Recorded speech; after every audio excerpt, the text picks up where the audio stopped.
What up, dude bros? I'm Frank. This is a video review of the Nerf Halo MA40 assault rifle. This blaster's flywheel-powered, semi-auto, magazine-fed, modeled after the Halo assault rifle, a very cool prop toy. Let's get into the review.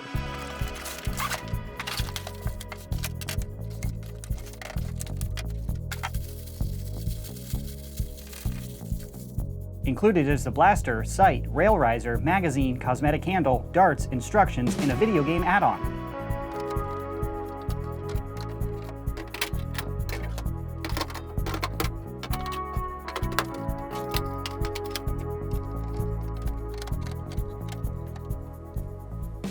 External overview of the product starting up at the front. There's no in-strike barrel lug, just this cool looking flash hider. Very cool cosmetic stuff, but nothing to manipulate or to point out up here. Over on this side, we have the battery tray. To get in there, you remove the screws and take off the flap. Then you install your 4 C-type batteries. Being a flywheel-powered blaster, of course, this unit doesn't work without the batteries. Moving up, we have a cool Halo-themed tactical attachment right here. This is a standard in-strike attachment, so if you want to put this on a different blaster, you totally can. And this is a standard in-strike tactical rail. However, it's super low, so you can't actually attach anything to it like this. Because if you tried to put an attachment on, obviously it just wouldn't fit. But they included a rail riser system, so this is an in-strike attachment thing that attaches to a rail. And then on the top it has yet another in-strike tactical rail, so it essentially just moves the rail from here a few inches up. And as you can see, there's just enough clearance there, so if you put on a standard scope, it'll fit. The rail riser is great if you want to use a standard in-strike attachment, but if you're using the included attachment, you don't really want to use the riser. It looks better this way. So I think most users will use it in this configuration, but it's pretty cool that Hasbro included the rail riser in case you wanted to use a different scope. Moving on with the overview, over here we have a cosmetic pull handle. This clips right in. It doesn't actually move anything. It's a purely cosmetic piece. Moving down to the trigger, this is a mechanically operated semi-auto system. It feels similar to a Strife. It's not fully automatic, even though the Halo assault rifle is fully automatic in the game. This is just semi-auto. Below the firing trigger is the rev trigger. You hold that for a moment before pulling the primary trigger. Now down to the grip. This is a pretty small and especially cramped grip. It's a thumbhole stock, which I personally don't really like, and as far as thumbhole stocks go, it's one of the more cramped ones. It's very small. It feels very cooped up. No pun intended.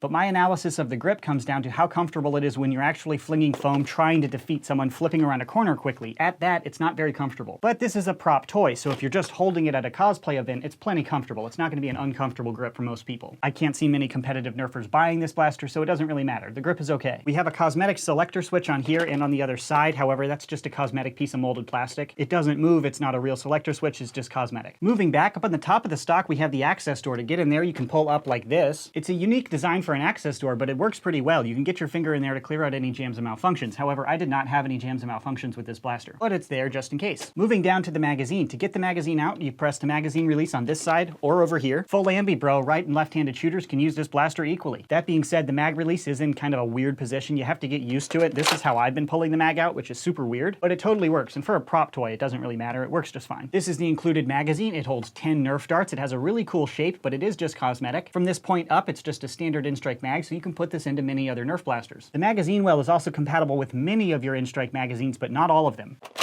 18-round stick mags work, 10-round banana mags work, 12-round straight mag works, any straight mag will work, but it is not compatible with many drums. It just doesn't seat all the way into the blaster. So the magazine is compatible with many magazines. All of the straight mags that I tried worked just fine, but some of the bulkier ones will run into the shell plastic right here and not seat properly into the mag well. But the included magazine looks the coolest for sure. And there's nothing else to manipulate in the stock. That concludes the external overview of this product. Let's see it fire. Starting with standard blue Nerf Elite darts.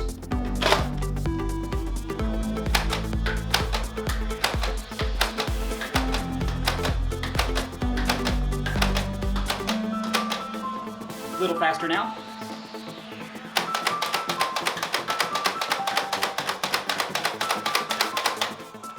Now like we're playing Halo.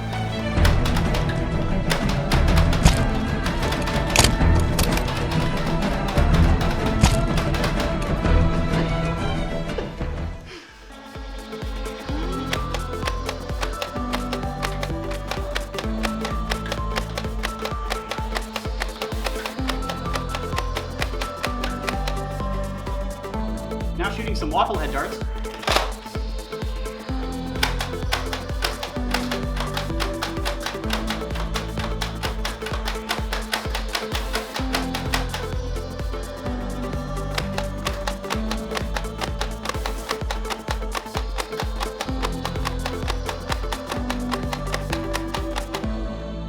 Operating the Halo assault rifle was pretty fun. I did not experience any jams and malfunctions with this blaster. However, if you're firing off high-capacity magazines in quick succession, this trigger mechanism feels a little heavy and it can get a little tiring. The Raven feels kind of the same way. If you're blowing through magazines, eventually it just gets a little exhausting on the finger. It has a very similar feel to the Raven, no doubt because it's a very similar bullpup configuration. That's a pretty minor gripe, and it really only presents if you're shooting more than 4 or 5 18-round mags in quick succession. So overall, pretty fun play experience. I put this blaster up in my chronograph to compare to others and achieved an average velocity of 69 giggity feet per second with Nerf Elite darts, which is almost smack dab on that 70 FPS Elite par that we can expect out of most Nerf blasters on the market. So it is shooting on par with other Nerf blasters on the market right now. That's the objective information I can provide on this blaster. Now to my personal opinion. Overall, I'm very satisfied with the Halo assault rifle by Nerf. I think it looks fantastic. They didn't really mess with the proportions like Boomco has in the past with these Halo look-alike blasters, and I really respect that. I really dig Halo, and I think it looks very similar to the Halo assault rifle. I think it looks great. I'm going to point out 2 complaints that may or may not be an issue. First, this grip is pretty small. It's both thin and a little bit cramped because it's a thumbhole stock. I don't think it's going to be that big an issue, especially if you're under 5'10" in height. I don't think that your hand would be big enough to really care. I think Master Chief is like 8 feet tall or something. I don't think his hand would fit comfortably on this one. It works just fine for a prop toy, but if you're a hardcore competitive Nerfer, I think this grip might get annoying after an hour or 2 of playing. And my second gripe is the magazine release, which is not really too big of a complaint because you just need to get used to it. It totally works, and I've been pulling the mag out like that. It's kind of weird. It's different muscle memory. Prop people shouldn't care about this at all, but if you're a competitive Nerfer trying to do quick speed reloads, this is not the best magazine configuration for that. Those are my 2 complaints that most people buying this blaster probably won't care about at all, and that's totally fine. So to buy or not to buy? First, for competitive Nerfers, probably not. It's more expensive than a Strife, and it really is just a gigantic Strife. The grip is a little too tight for competitive play, and this magazine release is just kind of slow and pointless, so I can't really recommend it for competitive Nerfers trying to get the best performance out of the blasters. However, if you're a prop guy or you just like Halo and you want something from that video game, this is a pretty solid buy. They stayed true to the overall appearance of the product. It feels nice in the hands. It's not like super downsized like a lot of the Boomco stuff made for like 6-year-olds. I'm 28 years old and 6'4" in height, and this blaster fits just fine on me. So if you're an adult cosplay person or a fan of Halo, yeah, this could be a good buy for you. No jams and malfunctions, and average firing performance, so no objective reason to avoid purchasing this one. A quick note, the included darts are standard Nerf Elite darts, however it has an olive drab foam and a white tip. They look pretty cool. Haven't seen darts like this, but they are just standard Nerf Elite darts, so they're going to fly all over the place. Buy wafflehead darts if you want to hit what you're aiming at. And this blaster also comes with a game add-on, but I have not tried the game add-on. I don't actually know what that is. I'm a foam blaster reviewer, not a video game reviewer, but it was included and you might care. So hopefully I've laid out all the information for you to make an educated purchase decision for yourself. If you'd like to buy one of these, I'll put a purchase link in the description box below. That concludes this video review. Thanks so much for watching, bros, and as always,